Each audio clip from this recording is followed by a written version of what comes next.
Hi, I'm Kathryn. And I'm Theresa. And we are the co-authors of the book, Pass the Baton, Empowering All Music Students. Our goal is to share stories of educators who are passing the baton and empowering their music students. We want to help teachers create music lessons that transform students from passive consumers to vibrant creatives. Welcome back to the Pass the Baton podcast. We're here to talk about all things student empowerment in music education. Before we introduce today's guest, we want to remind you to follow or subscribe to this podcast so you don't miss any future episodes. In addition, if you like what you hear today, please consider leaving a rating or review. That's what helps podcasts like Pass the Baton grow. Theresa, I really enjoyed today's episode. It's so great to hear the passion that Brian has for music education and just his ideas of how you can reimagine what an ensemble rehearsal can look like. Absolutely. Yeah. At no point was he saying to not have large ensembles or to get the conductor to not conduct and be on the podium. He was just talking about how we can get the kids more involved. Like he said, how can they be actively making music, actively thinking, critically thinking during rehearsal? It was something really special.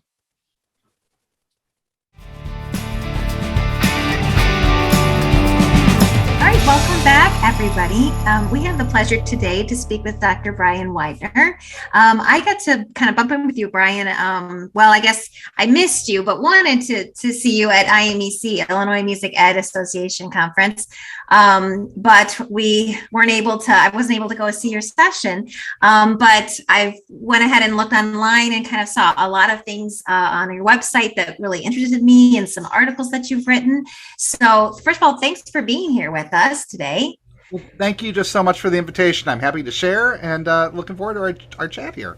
Yeah. So if you wouldn't mind telling us a little bit more about your background and your current teaching position. Absolutely.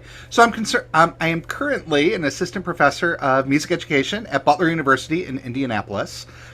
In my fourth year here right now, responsible for our entire instrumental program in music ed, as well as coordinating our graduate program.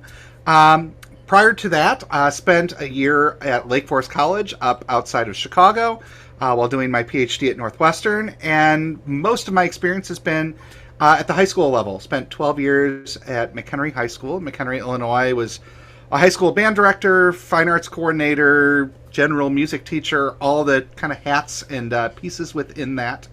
And a lot of my work has really spawned out of that experience as a high school teacher and having big questions and wondering why don't we do these things. And my pursuit to where I'm at now was really built on the fact that I asked questions and no one seemed to be asking the questions I wanted to know. So here we are today, asking some of those same ones along the way. Yeah. Oh, that's awesome. And I can, as a secondary ensemble teacher, I can relate to a lot of that. So, from what we've read of your work as an ensemble director, a lot of times we're focused on the kids making music, right? That's the goal, is making music actively with these students. But something that you've really challenged us to think about is not only what the students are doing, but also what they're thinking. And this idea of active thinking is something that we've read articles of yours about. Can you maybe elaborate, tell us more about that? Absolutely. And I think where this really came from for me was probably, now that I think about it, probably 12, 13 years ago. I sat down with a superintendent that I had who was absolutely wonderful and had walked into our beginning of the year powwow, let's get everyone excited and jazzed about where we're going. And she started talking about critical thinking within the classroom in general. And she started calling out individual teachers who were doing work already. And she turned to our music department and said, well, the music department is this great embodiment of what active student critical thinking is about. Their students always have to be on, because otherwise the music couldn't be made X, Y, and Z. And at first I was like, well done. Look at us go. And the more I thought about it, I came to realize that a lot of what we do is there is someone doing a ton of critical thinking, and that's the guy on the podium with the stick in his hand. And my students were really good at being active. They looked engaged, and they were engaged. They were great technicians. They were doing all the things I asked them to do. But then we got to the end of the rehearsal, and instruments went in the cases, and nothing happened till the next day. And we'd give prompts for home practice, and my question would be, well, what did you do? And they went, well, I started at the beginning and went to the end, or more often than not, I didn't know what to do, so I did nothing. So here I am again today. And started finding myself asking, how do we transfer that responsibility from the sage on the stage, the person who's standing on the podium saying, you need to do these things, to now turning it that the students were actively and critically in part of what's happening. And that really launched me on pretty much all of my work, which has been asking this question of how do we build classrooms that emphasize musical independence? How do we create spaces that our students can engage in lifelong and life-wide musicianship, take what they do in our classroom, and be able to extend it into the spaces and the ways of musicking that they want to be part of? And it was always so exciting when a student came in and said, oh, I started this band, and here's the stuff we're doing. And that thing we did in class, I did that with my band today. And wondering, how do we create that space that happens, that students not only develop technique, but develop the skills that they need in order to be critical thinkers in music. So when I'm talking about the shift from active doing to active thinking, it's not let's replace the ensemble, but it's let's have the ensemble be a spot where we are still actively doing and we are still creating great music, but that the students have a responsibility in the midst of that, and that they're assuming that responsibility readily and capably and in a way that they're actually prepared to do. Yeah.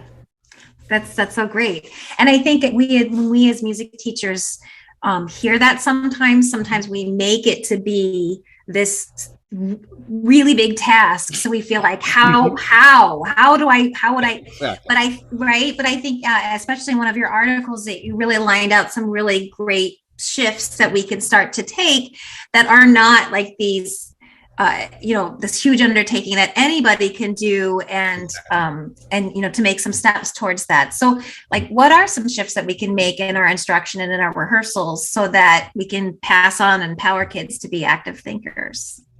My work is really centered on two big ideas that when we talk about students as critical thinkers who have an impact in the classroom. First, it centers on the idea that the students have a role to play in actively making decisions in the classroom.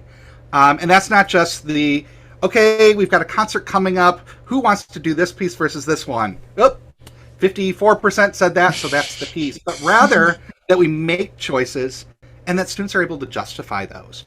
I think a great example is using ideas of error detection.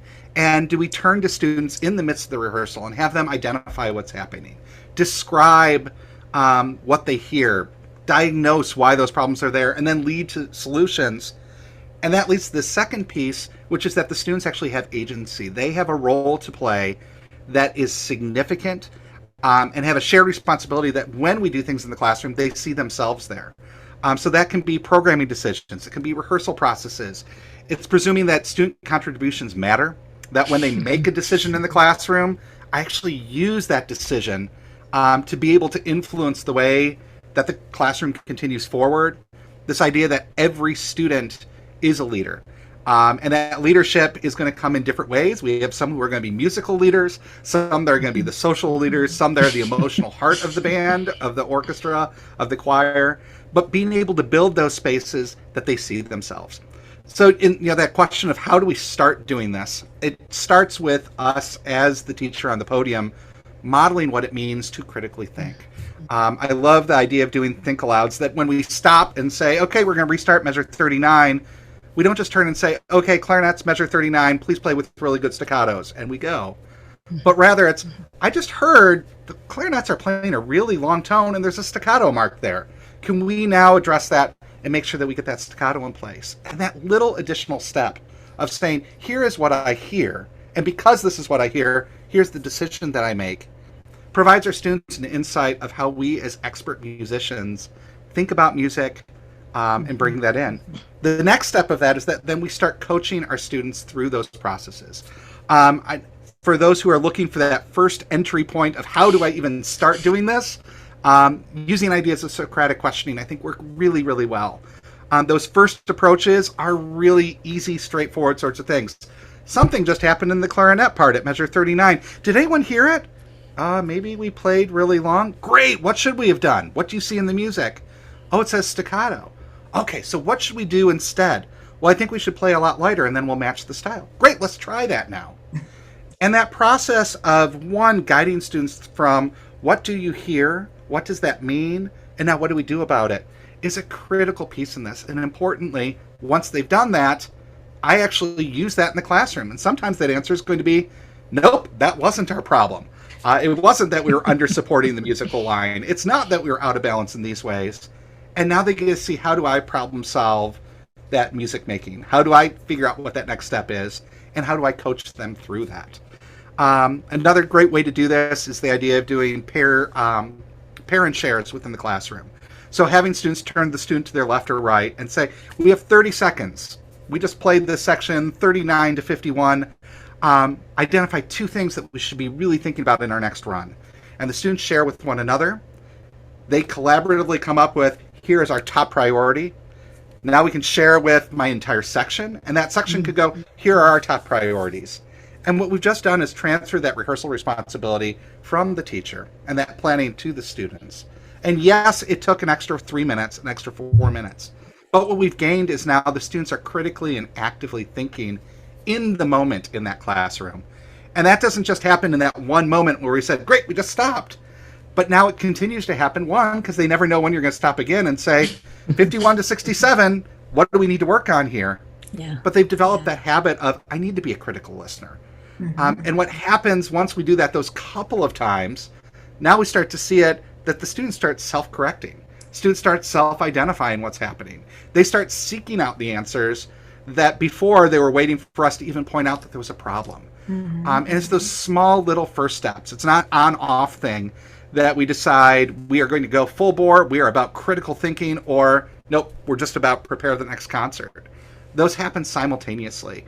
And it's on the basis of how much time we have. Within my own classroom, there's a lot of critical thinking at the very beginning of the concert cycle. And the week before the concert, we still have the concert, and that's still part of it. So then some of that starts being picked up by me. Some of that starts being what we do outside of the classroom. So being able to record a rehearsal and have a 3-minute segment and asking students on Canvas or Moodle or whatever the classroom management system is, can you now identify what should we do tomorrow? And now we have a shared rehearsal plan that we have collectively built. And my job as teacher now is to sequence that, to set that up in a logical order that makes good use of time. But we make it really explicit that these ideas came from the students and that they're owned by the students. And the great news is, oftentimes I find that the things the students identify are issues I didn't even know was present, because I didn't know that the third clarinet player was just faking their way through the part, because I could hear it and they looked like they were doing the right thing. But now I've got that moment to get that insight into their minds and really be able to harness the strengths that they have. And those are things that you can do first thing in the morning, on Monday morning when you walk in. And the first time you do it, the students will look at you with glazed over eyes going, wait, do you really mean it? But it doesn't take very long for that shift to happen and to really take effect. And the benefit in the long run is your students are minds on as they rehearse. They're part of that rehearsal, whether they're performing or not, because they, one, never know when you're going to call on them to make that choice. But second, they realize, wait a second, I'm a better player now because of this. Yeah. So one thing I was thinking about as you were talking, I can see this in a high school band, high school orchestra, things like that. What about younger students? What is your experience or your feeling about doing this with, say, beginners or, first and second year players? Yeah, my own professional experiences prior to my PhD work were almost entirely in the high school classroom. I was the regular fixture in our middle schools of, hey, let me come over once every month and a half. So all of this kind of developed in that high school space. And I had the exact same question when I started doing this work as a collegiate researcher, and as I started working with my own students at the collegiate level, as they're going out into practicum, going, is this something you can do with middle schoolers and with that 5th grade beginning group? Yeah. And what I found is really exciting is that for our younger players who are in that ensemble for the very first time, they oftentimes don't realize that critical thinking isn't part of their responsibility. We haven't trained it out of them yet that the conductor on the podium knows everything and that they are responsible for making that choice. So this is something that now as I go out and I'm working in elementary and middle school classrooms, I'm bringing into that space. And excitingly, my college students, as they're going out, this is the practice that they're expected to use in working in a beginning band setting. And what's exciting is that those same sorts of questions that I'm asking as we study, the Vaughan Williams folk song suite, I can be asking students about page 9 in Essential Elements of, what did you just hear us do there in measure 3? Take a look at that music. Did we play what was there? Oh, there's an F natural there and not an F sharp. Okay, we got to fix that now. So how do we do that? Who remembers F sharp? You did great. Show it. Everyone model. And now we apply it. And when we do this from the very first lesson, the students just presume that they have a responsibility to make these choices. Excitingly, in that beginning setting, that's also our time that we can start modeling what effective independent practice looks like, because they have these critical thinking skills. And we send them out and say, here are 3 strategies that you can use. And you can start by chunking and chaining. So we find a small section and then we edit the part before it, edit the part after it. And we can do tempo alteration. So we start slow and we get faster. And now we can do simplification. So we're just going to practice the rhythm, then we're going to practice the notes, and then we'll bring them together. And what's exciting is when we sit down and watch students now practice who are in 6th grade, 7th grade, their practice before that was, I started at the beginning of the piece and I went to the end. And I did that 5 times and wrote it on my practice log that I practiced. And I practiced all the wrong things, but I do the wrong things really, really well. We do that short period of instruction of how do we practice effectively? How do we critically think? And what we see is that the students are turning around and they use chunking and chaining, tempo alteration, and simplification. They have no other strategies, but they know those 3 and they use them really effectively. And the sign within that, in the research that I've done in that, is looking at their performance skills that dramatically change in what that final product is. In this case, it was giving them 10 minutes to practice a piece of music that they had never seen before. And the difference in those 10 minutes, once they had those practice strategies, was really dramatic in ways that were really significant. And the only difference was that we told them, you are responsible for thinking about this music. You are responsible for using these strategies. So actually, the beginning classroom is a great spot to start this sort of questioning. And it starts at the most basic of levels. Let's look at what we intended to play. Or, I'm going to play a model. I want you to play it back to me. Did we play it the same way? Did you hear a difference in that? Oh, yours had this different characteristic, or you played the note the entire time, or my sound dropped off at the end. And when that's introduced with a beginner student who's 100% capable of hearing those, they now have that assumption that I have the agency to make change, and this is my job to make that happen. Yeah. I love that. I was gonna say, as a general music teacher with the littles, like, yes, when we're doing those things in the general music classroom. I know one thing I can think about that we do is, like, if we're gonna do we were playing barred instruments or something together, and we're gonna do something for a buddy class, like we're gonna perform something for them. That's a lot of the time when I'll start to say, okay, I don't think let's do it without Mrs. Finch. This is Mrs. So-and-so's class doing it for your buddy class. And how should we start? And how should we end? And, and all those things. And they'll come up with great ideas that we try and we, execute. And did it go well? And did it not? If it didn't, what should we do differently? Like the littles are really used to a lot of that in their general music class. So. And one of the conversations that I have with my, pre-service music educators, and that I have when I go out and do workshops, especially with middle school music teachers, is that our students are coming into our ensemble classes oftentimes with a wide range of creativity. They have an enthusiasm for what they do musically, and they presume that they can make music. Yep. And then we sit down and open up the method book and say, start on page 7 with number 1, and all their agency is gone. And everything that they thought they knew is gone. And we, implicitly tell them, you are not allowed to be creative. You are not allowed to experiment. There is a right way to play the trumpet, and it is like this. There is a right way to play a half note that is on an F, and it is exactly like this. Right. And once we get back to that and say, you're not allowed to be creative in 7th grade, 8th grade, wherever it might be, they've now learned that playing an instrument means that you are inherently not creative, that you inherently no longer have agency, that the music dictates what you do, not you dictate what the music does.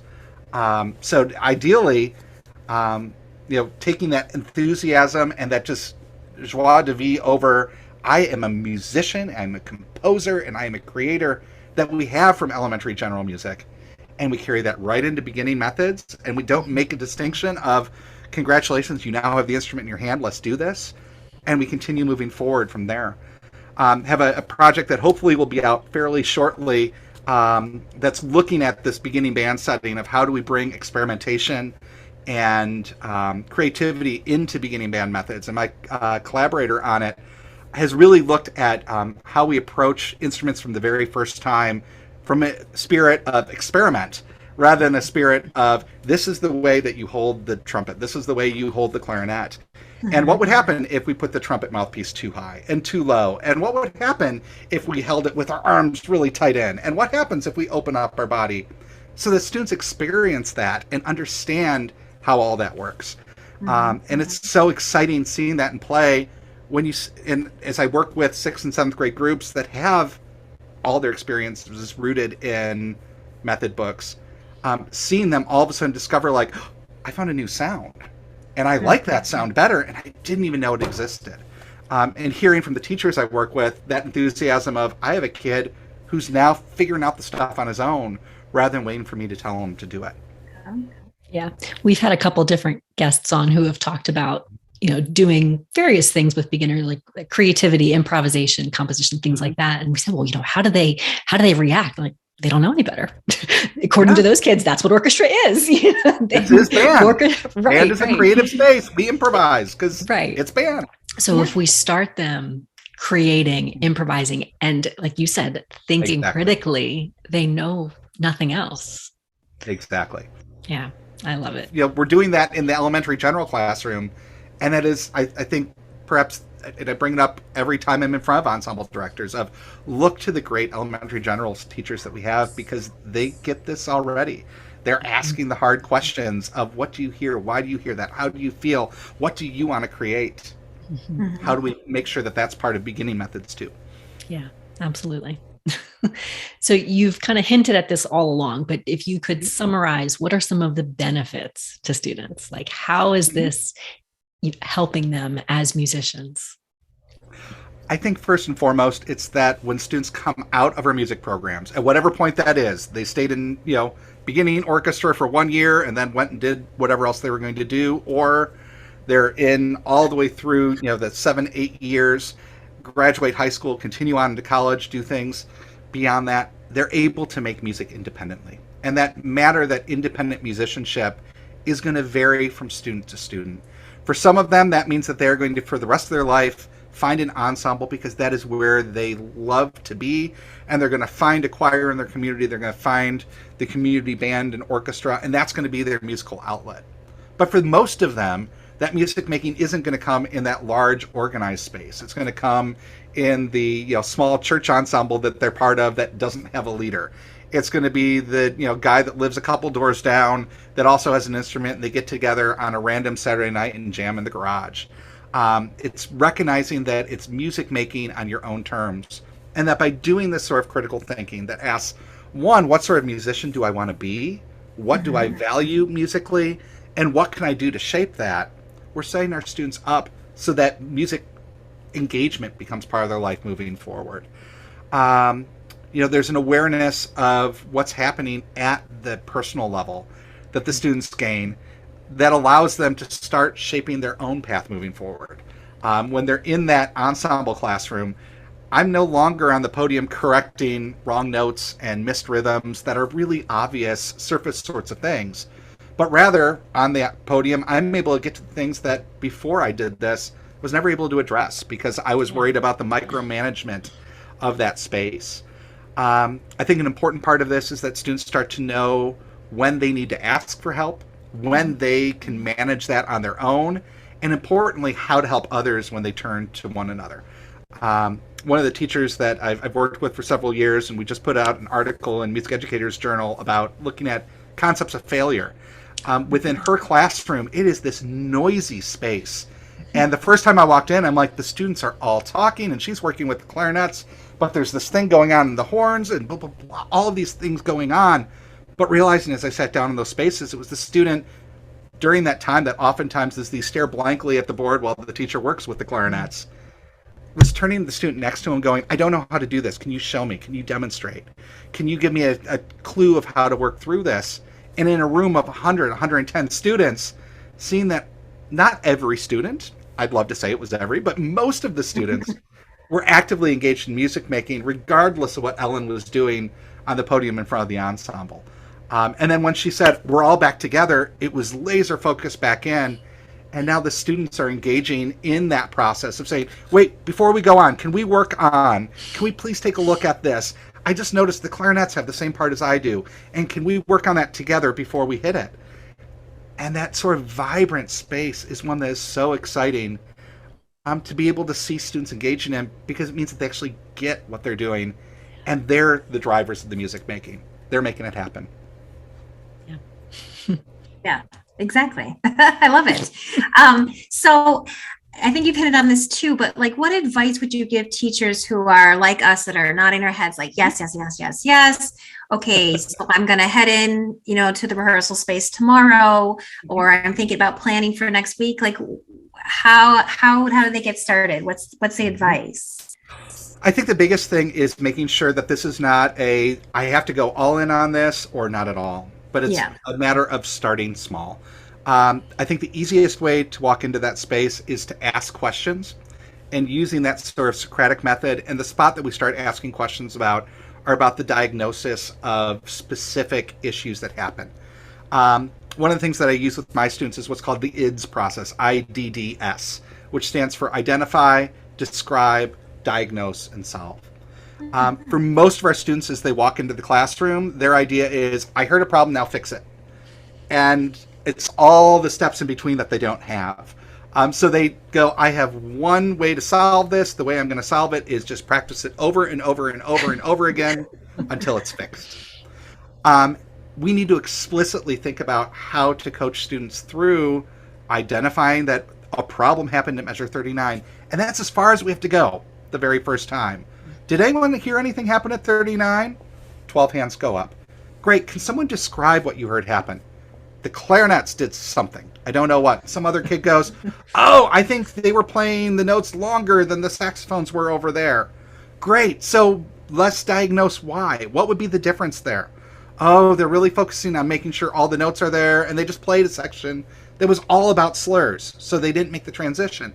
Great. So how do we solve that? Well, let's practice that part in isolation, and then let's have them play the part right before it and see if we can go from the slurred section into the staccato section. That process takes a couple of moments, more than my stopping and saying, clarinets, you're playing the notes too long. You have slurs before, and now you have staccatos. Make sure that you make that change at measure 39. But the difference that comes with it is now my students are the ones making that choice.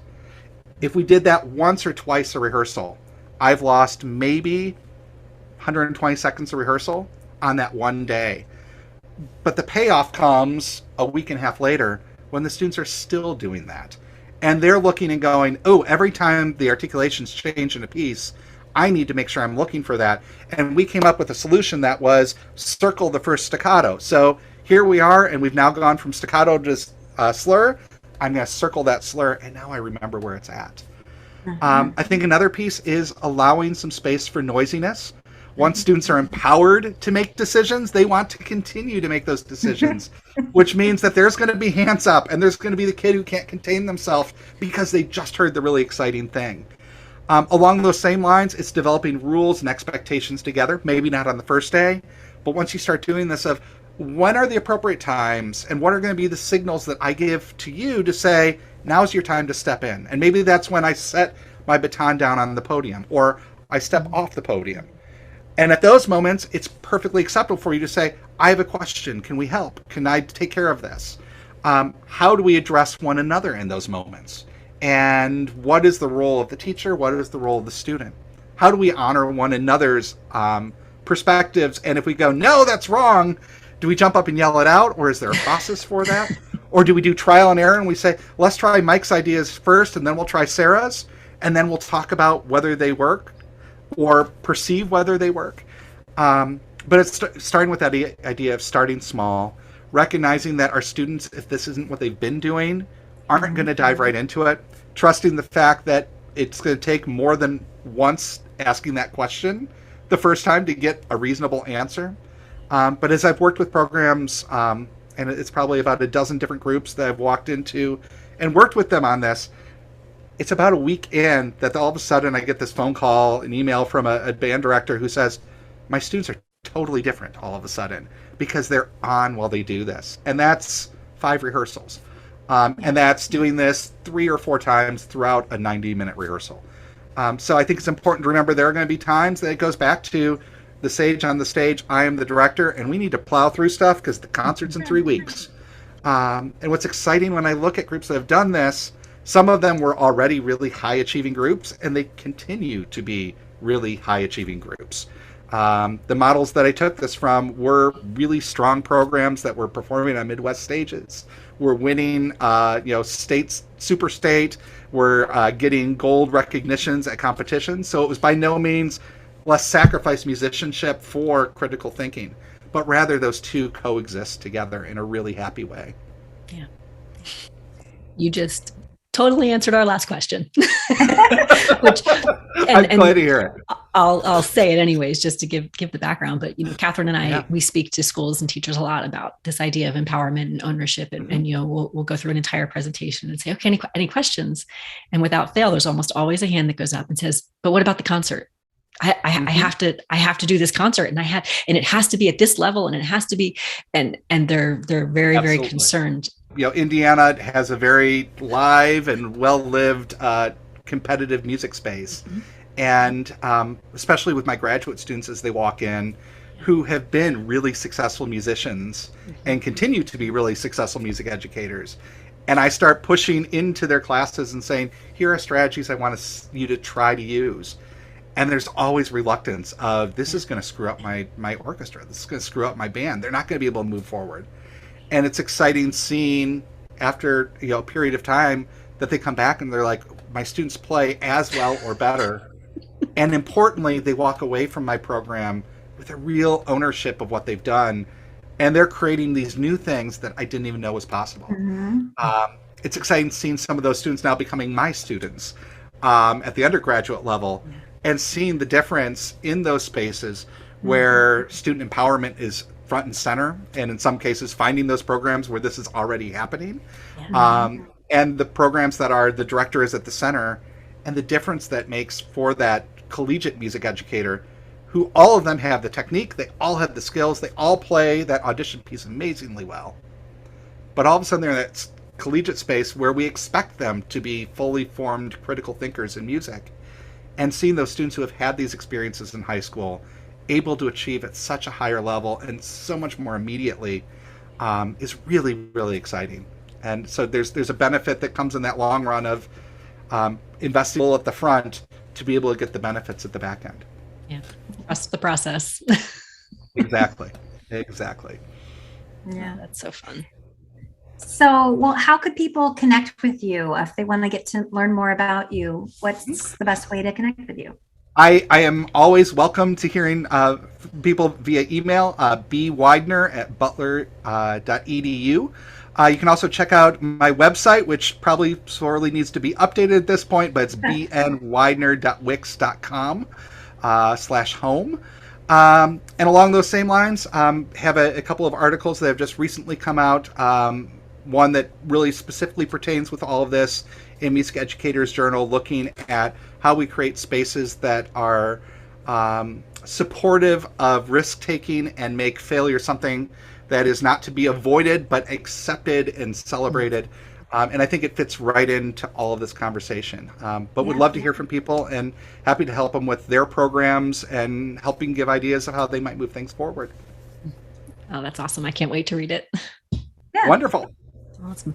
Well, thank you again. We really appreciate your time being here. And I know that everyone's thank you so much for the invitation. And I hope everyone found it helpful and a beneficial discussion.